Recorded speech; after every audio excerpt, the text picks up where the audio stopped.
नमस्कार विद्यार्थी मित्रांनो, स्वागत आहे तुमचं आपलं चॅनल एमपीएससी गर्लवरती.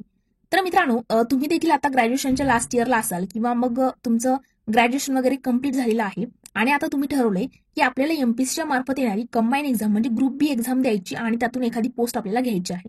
आता जर तुम्ही आता बघायला गेलात तर युट्यूबवरती तुम्हाला स्पर्धा परीक्षा म्हटलं तर एवढे चॅनल आणि एवढे व्हिडिओज मिळणार आहेत. त्या ठिकाणी लेक्चर असतील, मेंटरशिप बॅच असतील, त्यानंतर त्यांच्या नोट्स असतील, भरपूर गोष्टी मिळतील. पण मित्रांनो, मी स्वतः सर्चिंग जेव्हा करायचे, जेव्हा मला सुरुवातीला एमपीएससी काय आहे, ग्रुप बी काय, ग्रुप सी काय, काहीच माहिती नसताना जेव्हा मी युट्यूबला सर्च करायचे, मला कुठेही प्रॉपर इन्फॉर्मेशन तेवढी जेवढी पाहिजे एका नवीन विद्यार्थ्याला तेवढी मिळालेली नाही. मग मी हा विचार केला की हा डाऊट जो आहे तो प्रत्येकाचाच असतो. आता जर एखादा नवीन विद्यार्थी या क्षेत्रामध्ये उतरतोय, स्पर्धा परीक्षेच्या क्षेत्रात उतरतोय, तर त्याला नक्की म्हणजे प्रॉपर ट्रॅकवर येण्यासाठी एखादा बेस्ट व्हिडिओ असला पाहिजे. या उद्देशाने मी हा व्हिडिओ जो आहे तो रेकॉर्ड करत आहे. तर बघा मित्रांनो, जर तुम्ही एमपीएससीच्या मार्फत येणाऱ्या ग्रुप बी एक्झामची तयारी करत असाल, त्यामध्ये मग आपल्याला पीएसआय, एसटीआय, एएसओ आणि एसआर ह्या 4 पोस्ट येतात. मग त्यामध्ये कोणतीही पोस्ट असू द्या ज्याची तुम्ही तयारी करत असाल, तर अगदी शून्यातून सुरुवात तुमची असेल, तुम्हाला काही माहिती नाही स्पर्धा परीक्षा काय, एमपीएससी काय, कोणती एक्झाम, किती मार्क्स, तर एकदम तुम्हाला टेन्शन फ्री व्हायचं आहे. कारण की बघा, सुरुवातीला तुम्हाला तुमच्या माइंडमध्ये शून्य जरी माहिती असेल, म्हणजे एमपीएससीचा यम जरी माहित नसेल, तर या व्हिडिओच्या शेवटी तुम्हाला सगळी माहिती अगदी डिटेलमध्ये मिळणार आहे आणि त्यानंतर तुम्हाला कोणत्याही गायडन्सची, कुणाच्याही गायडन्सची वगैरे गरज पडणार नाही. म्हणजे तुम्हाला बेसिक तुम्हाला सगळं करणार आहे आणि त्यानंतर तुम्ही ट्रॅकवर कसं यायचं याचे सुद्धा मी प्रत्येक टॉपिक जो आहे, प्रत्येक विषय जो आहे, त्या विषयाला सुरुवात नक्की कशी करावी, काय सगळे व्हिडिओ आपल्या चॅनलवरती तुम्हाला फ्री ऑफ कॉस्ट मिळणार आहेत, ते तुम्ही तिकडे बघू शकता. तर बघा, आता मित्रांनो, एमपीएससीचा फुल फॉर्म आहे महाराष्ट्र पब्लिक सर्व्हिस कमिशन, ज्यालाच आपण मराठीमध्ये महाराष्ट्र राज्य लोकसेवा आयोग म्हणतो. आता याच्या मार्फत मित्रांनो ग्रुप बी आणि ग्रुप सी या दोन्ही एक्झाम घेतल्या जातात. आता ग्रुप बी एक्झाम जे आहे, तर ग्रुप बी एक्झाम मध्ये पीएसआय, एसटीआय, एएसओ आणि एसआर आता रिसेंटली ऍड झालेले पद आहे. हे 4 पद याच्यामध्ये येतात. आणि ग्रुप सी त्यामध्ये मग टॅक्स असिस्टंट वगैरे हे पद त्या ठिकाणी येतात. तर मित्रांनो, मग आता आपण जर ग्रुप बीचा विचार केला, आपल्याला आतापासून म्हणजे तुम्हाला म्हणजे काहीच माहिती नाहीये आणि आपल्याला 2025च्या एक्झामला टार्गेट करायचं आहे. तर मित्रांनो, आतापासून जरी तुम्ही पकडलं तर तब्बल 12 महिने तुमच्या हातात आहे. आपण 11च महिने पकडूयात, तरी त्या 11 महिन्यामध्ये तुमचा एकदम प्रॉपर अभ्यास होतो. बघा, डाऊट काय असतात, पुस्तकं कोणती वाचावी, लवकर ट्रॅकवर कसं येता येईल, पीवायक्यूचं अनालिसिसचं बुक कोणतं वापरावं, अभ्यासाची सुरुवात नक्की कुठून कशी करावी, नोट्स काढाव्यात का, आणि काढल्या तर त्या कशा काढाव्यात, सगळ्या प्रश्नांची उत्तरं तुम्हाला याच व्हिडिओमध्ये मिळणार आहेत. त्यामुळे व्हिडिओ फक्त शेवटपर्यंत बघायचा आहे. कोणत्याही प्रकारचा डाऊट या व्हिडिओ नंतर राहणार नाही, एवढी माझी गॅरंटी आहे. आता बघा, एमपीएससी आपण बघितलं राज्यसेवा, त्यामध्ये मग ग्रुप बी मध्ये पीएसआय, एसटीआय, एएसओ आणि एसआर हे आपल्या 4 पोस्ट. आता मित्रांनो, कंबाईन परीक्षा म्हणजे ग्रुप बी जी आहे, तर ती 2 टप्प्यामध्ये होते. पहिला टप्पा आहे पूर्व परीक्षा आणि दुसरा टप्पा आहे मुख्य परीक्षा. आणि त्यामध्ये जर पीएसआय पदाला फोकस करत असाल तर मग पुढे तुम्हाला ग्राउंड सुद्धा असतं, म्हणजे मैदानी चाचणी असेल आणि मुलाखत असेल. आणि बघा, त्यानंतर आता पीएसआयचं म्हटलं तर 4 टप्पे असतील आणि बाकी मग तुम्हाला पूर्व आणि मुख्य परीक्षा असतात. मग आपण सगळ्यात पहिला टप्पा ज्याला प्रत्येक जण टार्गेट करतो त्याच विषयी आपण आता बोलणार आहोत. तर मित्रांनो, पूर्व परीक्षा जी आहे, तर पूर्व परीक्षा ही तुमची 100 गुणांची असते. त्या 100 गुणांमध्ये तुम्हाला त्या ठिकाणी 100 प्रश्न दिलेले असतात. बघा, लक्ष द्या, 100 प्रश्न, त्यासाठी 100 गुण, 1 तासाचा कालावधी आणि निगेटिव्ह मार्किंग सुद्धा तुम्हाला असते. आणि मग त्यामध्ये विषय जर आपण बघितले तर तुम्हाला इतिहास, भूगोल, राज्यशास्त्र, अर्थशास्त्र, सामान्य विज्ञान हे 5 जीएसचे सब्जेक्ट, सोबत तुम्हाला मॅथ, रिझनिंग म्हणजेच गणित बुद्धिमत्ता तुम्हाला आहे, आणि करंट अफेअर्स म्हणजेच चालू घडामोडी, एवढे विषय तुम्हाला त्या ठिकाणी बघायला मिळतील. मग या विषयांचं पण डिव्हायडेशन असतं, म्हणजे जसं की मॅथ, रिझनिंग आहे ते 20 मार्कला असणार, इतिहास 10 मार्कला, भूगोल 10 मार्कला आहे, त्यानंतर पॉलिटी आणि इकॉनॉमिक्स तुम्हाला 15-15 मार्कला आहे, त्यानंतर करंट आणि सायन्स सुद्धा 15-15 मार्कला आहे. अशा पद्धतीने त्याचं डिव्हायडेशन असतं. मग आता हे जे मित्रांनो 100 प्रश्न विचारले जातात, ह्या 7 विषयांवरती मिळून तुम्हाला त्या ठिकाणी 100 प्रश्न विचारले जातात. मग आता हे झालं आपलं क्लिअर की आता पूर्व परीक्षा आहे, पहिला टप्पा पूर्व परीक्षा, 100 प्रश्न, 100 गुण, 1 तासाचा कालावधी, एमसीक्यूज पॅटर्न आहे, त्यानंतर निगेटिव्ह मार्किंग आहे आणि हे 7 सब्जेक्ट आहे आणि त्याचं डिव्हायडेशन मार्कचं आपण बघितलं, डिस्ट्रीब्युशन बघितलं. आता लक्ष द्या, आता त्यानंतर मग करायचं काय, तर सगळ्यात पहिले महत्वाची गोष्ट म्हणजे पाहिजे आपल्याकडे बुकलिस्ट. मग आता बुकलिस्ट करिता बघा, तुम्हाला सगळ्यात पहिला आपला विषय आहे इतिहास. इतिहासाकरिता तुम्हाला आधुनिक भारताचा इतिहासाला तुम्हाला समाधान महाजन या सरांचं बुक घ्यायचं आहे. समाधान महाजन सरांचं बुक, आणि सोबत तुम्हाला महाराष्ट्राच्या इतिहासाकरिता आणि समाज सुधारक वगैरे त्याच्यातच कव्हर तुमचे होतील, त्याकरिता तुम्हाला गाठार बुक घ्यायचं आहे. समाधान महाजन आणि गाठार हे 2 बुक तुम्हाला इतिहासाकरिता सोबत ठेवायचे आहेत. आणि जर तुम्हाला वाटलं नंतर एक्स्ट्रा पाहिजे समाज सुधारकांसाठी वेगळं वगैरे, तर तुम्ही उमेश कुदळे सरांचं सुद्धा समाज सुधारकांचं बुक सेपरेट घेऊ शकता. त्यानंतर मित्रांनो, नंतर आहे आपला भूगोल. तर भूगोलसाठी तुम्ही एकतर सौदी सरांचं बुक घ्या किंवा दीपस्तंभ अकॅडमीचं घ्या, कोणतंही घेऊ शकता. मी 2 पुस्तकांचे नाव सांगत असेल तर ते दोन्ही सोर्स चांगले आहे, त्यातून एकच तुम्ही सजेस्ट मी तुम्हाला करेल. दोन्ही घ्यायचे नाही. सुरुवात करताय अगदी शून्यातून आहे, एकच म्हणजे एक सब्जेक्ट असेल त्या एका सब्जेक्ट करिता एकच बुक सध्या तरी ठेवा. म्हणजे 7 सब्जेक्ट आपल्याकडे 7च पुस्तकं असणं गरजेचं आहे. आणि समजा इतिहासाचे 2 पकडले तर तेवढे 8 पुस्तकं आणि त्याची रॅपिड रिव्हिजन. तर हा फॉर्म्युला आहे. तर बघा, इतिहास नंतर भूगोल आपण बघितलं. त्यानंतर राज्यशास्त्र. मित्रांनो, राज्यशास्त्रासाठी तुम्ही एकतर एम लक्ष्मीकांत घ्या किंवा रंजन कोळंबे घ्या, दोन्हीपैकी एक पुस्तक घ्यायचं आहे. त्यानंतर अर्थशास्त्र आहे. अर्थशास्त्राकरिता तुम्ही देसले सरांचं बुक किंवा मग रंजन कोळंबे दोन्हीपैकी एक घेऊ शकता. त्यानंतरचा आपला अंकगणित बुद्धिमत्ता तुम्ही सचिन ढवळे सरांचं बुक यूज करा. आणि नंतर आपलं आहे करंट अफेअर्स म्हणजे चालू घडामोडी. तर मित्रांनो, चालू घडामोडीचं जर बघितलं तर परिक्रमा किंवा मग सिम्प्लिफाईड तुम्ही घेऊ शकता. एकतर बघा, सिम्प्लिफाईड जे आहे ते तुम्हाला 3 महिन्याला ते प्रकाशित होतं, किंवा मग एक इयर बुक तुम्ही डायरेक्टली घेऊन टाकू शकता. किंवा मग परिक्रमाचा विचार केला तर परिक्रमा 6माही पण येते आणि मासिक पण त्याचे येत असतात. प्रत्येक महिन्याला मासिक पण घेऊ शकता, 6माही घेऊ शकता किंवा इयर बुक सुद्धा घेऊ शकता. त्यातून तुम्ही ते कव्हर करू शकता. आता आपलं झालं पूर्व परीक्षा, त्यामध्ये किती सब्जेक्ट आहेत, त्यानंतर हे सगळ्या गोष्टी झाल्या. आणि आता बुक लिस्ट आपण बघितली. मग आता बुक वगैरे सगळ्या गोष्टी आपल्या हातात आल्यानंतर मग आता सुरुवात कशी करावी, बरोबर. तर मित्रांनो, आणि ह्या बुक सोबत बघा, हे 7 सब्जेक्ट, पण या बुक सोबत तुमच्याकडे 2 पुस्तकं कंबाईन परीक्षेची तयारी करत असाल तर त्या ठिकाणी महत्वाचेच आहेत. आता तुम्हाला वाटेल काही प्रमोशन नाही.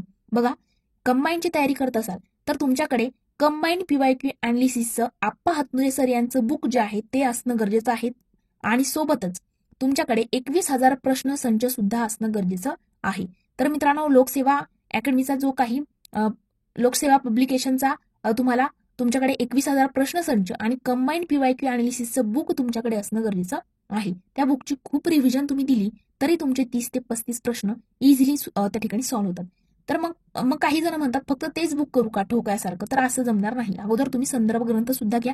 आपण या ठिकाणी प्रॉपर स्ट्रॅटेजी काय असली पाहिजे, कशा पद्धतीने केलं पाहिजे हे बघत आहोत. आता आपण पुस्तकं सगळे घेतली. आता मित्रांनो, सपोज एखाद्या स्पेसिफिक टॉपिक, एखाद्या स्पेसिफिक सब्जेक्टला आपल्याला सुरुवात करायची आहे. आता मी प्रत्येक सब्जेक्टचं वेगवेगळं इथे सांगणार नाही. एक सब्जेक्ट आपण कोणता तरी पकडू आणि त्यानुसार मग तुम्हाला बाकी सब्जेक्टचंही तसंच करायचे. जसं आपण आता एक्झाम्पल घ्या इकॉनॉमिक्स. तर मित्रांनो, इकॉनॉमिक्सला सुरुवात केल्यानंतर करायचं काय, तर बघा, आता सपोज इकॉनॉमिक्स विषयाला पुस्तकं वगैरे सगळ्या गोष्टी तुमच्याकडे आल्या. मग इकॉनॉमिक्सला आपल्याला करायची आहे सुरुवात. तर तुम्ही करणार काय, अगोदर कंबाईन पीवायक्यू अनालिसिसच्या बुकमध्ये इकॉनॉमिक्सचा पहिला टॉपिक काय, तर भारतीय अर्थव्यवस्था. किंवा मग आता एखादा रॅन्डम टॉपिक आपण पकडू, राष्ट्रीय उत्पन्न आपण घेतला किंवा मानवी विकास अहवाल घ्या. मानवी विकास अहवाल घेतला. मानवी विकास अहवालाचे सगळे प्रश्न तुम्ही 21,000 प्रश्न संचामधून पूर्ण बघणार की प्रश्न नक्की कसे आलेले आहेत. मला माहिती तुम्ही आता शून्यातून सुरुवात आहे, तुम्हाला मानवी विकास अहवाल काय हे सुद्धा माहित नाही, पण तरी तुम्ही ते प्रश्न वाचायचे. ते समजू नाही समजू तरी एकदा वाचून घ्यायचे. आणि मग त्यानंतर 21,000 प्रश्न संच जो आहे आपला, त्यातून एकदा वाचायचं. म्हणजे प्रश्न एकदा डोळ्याखालून गेले की कंबाईनला कसे येतात, बाकीच्या एक्झामला म्हणजे राज्यसेवा पूर्व मुख्य याला कसे येतात, एकदा डोळ्याखालून काढायचे. आणि त्यानंतर मग त्या संदर्भ ग्रंथातून, जसं तुम्ही रंजन कोळंबे सरांचं घेतलं असेल, देसले सरांचं घेतलं असेल, त्यातून तो टॉपिक वाचायला सुरू करायचं. वाचताना तुम्हाला लक्षात येतं या लाईनवरती प्रश्न आपण बघितला, या टॉपिकवरती इथे या पॉइंटला प्रश्न बघितला. मग त्यावेळेला क्लिक होतं. पहिल्या रिडिंगला तुम्हाला अंडरलाईन करायची नाही, फक्त वाचायचं. वाचून झालं, पुन्हा जायचं त्या प्रश्नांवरती आणि मग कंबाईन पीवायक्यू अनालिसिसच्या बुकमधून पुन्हा ते प्रश्न सॉल्व्ह करायचे. मग तुम्हाला एक दोन प्रश्न एखादा अर्धा टॅकल पण होईल किंवा मग कळेल की अरे अशा पद्धतीचे प्रश्न याच्यामध्ये येत आहेत. मग तुम्हाला कॉन्फिडन्स तुमचा वाढेल. जेव्हा तुम्ही मग सेकंड रिडिंग करणार त्यावेळेला पेन्सिल हातात घ्या. मग या ठिकाणी प्रश्न येत आहेत, मग कसे येत आहेत ते तुम्हाला त्या ठिकाणी क्लिक होईल. मग नंतर तुम्ही अंडरलाईन करायला सुरुवात करा आणि मग तुम्ही स्वतः त्या 21,000 प्रश्न संचातून ते प्रश्न सोडवून बघा. कारण कंबाईन पीवायक्यू अनालिसिसच्या बुकमध्ये प्रश्न वाचला की खाली लगेच तुम्हाला उत्तर दिसतं.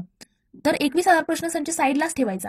कंबाईन पीवायक्यू अनालिसिसचं बुक जे आहे ते तुम्ही असंच इकडे अगोदर वाचणं, नंतर आपल्या संदर्भ ग्रंथातून वाचणं आणि पुन्हा कंबाईन पीवायक्यू अनालिसिसच्या बुकमधून प्रश्न वाचणं हे करायचं. आणि त्यानंतर सेकंड रिडिंग झाली की मग 21,000 प्रश्न संचामध्ये जेवढे काही प्रश्न असतील, मग एमपीसीच्या मार्फत येणारी कोणतीही एक्झाम असू द्या, राज्यसेवा पूर्व मुख्य सगळे प्रश्न त्याच्यात असतात, ते सगळे सॉल्व्ह करायचे स्वतः. आणि किती बरोबर येतात, काय येतात, प्रश्न चुकत आहेत ते कुठे चुकतायत, आणि याच्यातून मग तो प्रश्न जर त्याच्यामध्ये आपण म्हणजे वाचताना चुकलं असेल तर ते वारंवार बघायचं. मग त्यानंतर पुन्हा तिसरी रीडिंग करायची आणि त्यामध्ये तुम्हाला यूज करायचं आहे हायलायटर. आणि मग त्यामध्ये तुम्हाला एकदम डीप मध्ये कळतं की त्या टॉपिकमध्ये नक्की काय आहे, टॉपिकचा नक्की बेस काय आहे, त्यामध्ये प्रश्न कसे येतात, काय येतात, किती पॉईंट्स आहेत आणि कशांवरती वारंवार प्रश्न येत आहेत, प्रश्न रिपीट होतात का, एलिमिनेशन मेथड कशी त्या ठिकाणी यूज होऊ शकते, अशा पद्धतीने आयोगाचा कल कुठे आहे असं तुम्हाला कळेल. आणि हा कोणताही सब्जेक्ट असू द्या, 5 जीएसचे सब्जेक्ट आहेत, 5 जीएसच्या सब्जेक्टला तुम्हाला याच स्ट्रॅटेजीने सुरुवात करायची आहे. अगोदर पीवायक्यू, नंतर रीडिंग, पुन्हा पीवायक्यू आणि रीडिंग आणि नंतर एक फायनल रीडिंग असेल अंडरलाईन सहित. अशा पद्धतीने तुम्ही स्टडीला सुरुवात करा. म्हणजे जे नवीन विद्यार्थी आहेत त्यांच्याकरिता. मग आता हे झाल्यानंतर मित्रांनो, जेव्हा तुमच्या एक म्हणजे दिवसाला तुम्ही 2-2 सब्जेक्ट घ्या, जसं की 2 जीएसचे सब्जेक्ट घ्या किंवा मग जीएसचा सब्जेक्ट प्लस मॅथ रिझनिंग तर डेली तुम्हाला करायचंच आहे. मॅथ रिझनिंग आणि करंट तुम्हाला डेली 1 तास करंटला द्यायचाच आहे. 1 ते 1.5 तास करंटला द्या, 2 तास मॅथ रिझनिंगला द्या. आणि आता बघा, मग आता राहिला विषय जीएसचे सब्जेक्ट आपण असे कव्हर करणार. मॅथ रिझनिंग, तर मित्रांनो मॅथ रिझनिंग करिता एक प्रॉपर बॅच घेऊन टाका. जर तुम्हाला बेसिक तुमचं कव्हर नसेल ना, अगदी बेसिक पासून पाढ्यापासून सुरुवात तुम्ही करा. पाढे, वर्गमूळ, घनमूळ इथून सुरुवात करा. अगदी बेसिक अगोदर कव्हर करा. एक प्रॉपर बॅच घ्या. त्या बॅचमधून प्रत्येक गोष्टी नोट डाऊन वगैरे करा. सगळ्या नोट्स वगैरे काढून एकदा बेसिक मॅथचं सगळं झालं की मग काय, तुमचे जीएसचे सब्जेक्ट चालू असतात आणि इकडे तुम्ही दररोज 20-30 प्रश्न जरी सॉल्व्ह केले तरी तुमचा मॅथचा चांगला स्टडी होतो. आणि मग राहिला करंट अफेअरचा प्रश्न. तर मित्रांनो करंट अफेअरला काय करायचं, आता ते पीवायक्यूच्या बुकमध्ये तर नसतं, तर मग त्यावेळेला काय करायचं, मागच्या फक्त जास्त नाही तर 5 वर्षाचे काय करायचे, आपले पूर्व परीक्षेचे आणि मुख्य परीक्षेचे पेपर काढायचे आणि त्यामध्ये नक्की प्रश्न करंट अफेअरला कसे आलेले आहेत, पुरस्कारावरती प्रश्न आहे का, काही पहिली घटना घडलेली असेल त्याच्यावरती प्रश्न आहे का, व्यक्तिविशेषवर आहे का, क्रीडा घडामोडीवरती आहेत का, मग ते कसे विचारलेले आहेत, पुरस्कारावरचे प्रश्न कसे आलेले आहेत, अशा पद्धतीनं ते तुमचं अनालिसिस करून मग तुम्ही त्या पद्धतीने रीडिंग त्या ठिकाणी परिक्रमाची असेल किंवा सिम्प्लिफाईडची असेल करायला सुरुवात करता. तर अशा पद्धतीने तुम्हाला सुरुवात जी आहे ती करायची. आणि मग त्यानंतर जेव्हा तुमचे सगळे सब्जेक्ट कव्हर व्हायला लागतील त्यावेळेला मग तुम्ही एक एक सब्जेक्ट डायरेक्टली, म्हणजे जेव्हा तुमचा समजा इकॉनॉमिक्सचा पहिला लेसन पासून तर शेवटच्या टॉपिक पर्यंत सगळं काही तुमचं जेव्हा कव्हर होईल त्यानंतर तुम्ही मग 2 दिवसात 3 दिवसात एक एक सब्जेक्ट जो आहे तो रीड करून काढायचा. म्हणजे ते पुस्तक तुम्ही नंतर 2 ते 3 दिवसामध्ये संपवता रीडिंग करून. पण याच वेळेने वेळ लागू द्या. तुम्हाला पूर्ण सिलेबस कव्हर करायला 4 महिने जरी लागले तरी पण या पद्धतीने जर तुम्ही केलं तर मग तुमचा प्रत्येक टॉपिक अगदी डीपली अनालिसिस करून प्रत्येक प्रश्न तुमचा आयोगाचा डोळ्याखालून जातो. दोनदा त्याची वाचन होतं, रीडिंग होते आणि त्यानंतर मग त्या गोष्टी झाल्यानंतर मग तुमचा एक सब्जेक्ट असा प्रॉपर संपला की तुम्ही नंतर सगळे सब्जेक्ट म्हणजे 80 ते 85% सिलेबस कव्हर झाल्यानंतर तुम्ही एक सब्जेक्टला नंतर तुमचे 3-3, 4-4 रीडिंग झाल्यानंतर मित्रांनो एका दिवसात तुम्ही एक सब्जेक्ट त्या ठिकाणी संपवू शकता. तर या पद्धतीने तुम्हाला अभ्यास करायचा आहे. आणि मग त्यानंतर जे कंबाईन पीवायक्यू अनालिसिसचं बुक असेल मग त्याची वारंवार रिव्हिजन करायची. नंतर मग बोर झालं की पुन्हा 21,000 घ्यायचा. तुम्हाला पीवायक्यू खूप महत्वाचे आहेत. जेव्हा कधी बोर होईल ना त्यावेळेला डायरेक्टली असं वाटलं ना की आता वाचायची क्षमता नाही किंवा नाही वाचू शकत आपण पुस्तक जास्त, डायरेक्टली पीवायक्यू घ्यायचे आणि तेच वाचायचे. समजू नाही समजू एकदा पीवायक्यू फक्त डोळ्याखालून काढायचे. प्रश्न कसे आहेत, काय आहेत, एखादा प्रश्न रिपीट म्हणजे कितीतरी प्रश्न मित्रांनो 3 ते 4 प्रश्न त्या पीवायक्यूच्या बेसवरती आपल्याला इकडे दिसतात. त्यामुळे पीवायक्यू खूप महत्वाचे आहेत. आणि मित्रांनो बघा, आता बुक लिस्ट झाली त्यानंतर आपण विषयाला सुरुवात वगैरे ह्या गोष्टी केल्या आणि त्यानंतर आहे म्हणजे एकदम सातत्य खूप महत्वाचं आहे. सपोज तुम्ही आज त्या ठिकाणी एकदम जोशमध्ये सगळ्या गोष्टी केल्या, बुक्स वगैरे घेऊन आले, आज सुरुवात केली अभ्यासाला, आज एकदम 2-3 टॉपिक मस्त त्या पद्धतीने कव्हर केले आणि दुसऱ्या दिवशी घेतला गॅप, तिसऱ्या दिवशी पुन्हा सुरू, असं करू नका. डेली एक टॉपिकच करा, पण चांगला करा, परफेक्ट करा. म्हणजे एक टॉपिकच डेली करा असं नाही म्हणत आहे, पण कन्सिस्टन्सी तुमच्यामध्ये असणं गरजेचं आहे, सातत्य असणं गरजेचं आहे. एखाद्या दिवशी जरी अभ्यास नाही झाला तर त्या दिवशी तुम्हाला असं वाटलं पाहिजे रात्री झोपताना की नाही आज काहीच नाही केलेलं, मग काहीतरी वाचून तरी तुम्ही झोपले पाहिजे. अशा पद्धतीने तुमचं म्हणजे कन्सिस्टन्सी पण या ठिकाणी खूप मॅटर करते. तर मित्रांनो, जर तुम्ही अगदी शून्यातून आता सुरुवात करत असाल तर तुमच्यासाठी मे बी हा व्हिडिओ एकदम हेल्पफुल असेल असं मला वाटतं. म्हणजे तुम्हाला तरी वाटलं असेल. जर तुम्हाला व्हिडिओ आवडला असेल तर लाईक, कमेंट मित्रांसोबत नक्की शेअर करा. आणि मित्रांनो, जर कोणत्याही प्रकारचा डाऊट असेल कमेंट सेक्शनमध्ये तुम्ही मला तुमचे डाऊट जे आहेत ते विचारू शकता. सोबतच जर मला पर्सनल तुम्हाला डाऊट विचारायचे असतील तर चॅनलच्या अबाउट सेक्शनमध्ये माझ्या पर्सनल इंस्टाग्राम अकाउंटची आयडी आहे, तिथे जाऊन सुद्धा तुम्ही मला मेसेज करू शकता. प्रत्येकाला मी त्या ठिकाणी रिप्लाय करत असते. तर मित्रांनो, आज आपण इथेच थांबूया. जर तुम्हाला व्हिडिओ आवडला असेल तर नक्की लाईक, कमेंट आणि शेअर करा. तर आज आपण इथेच थांबूया. Thank you so much.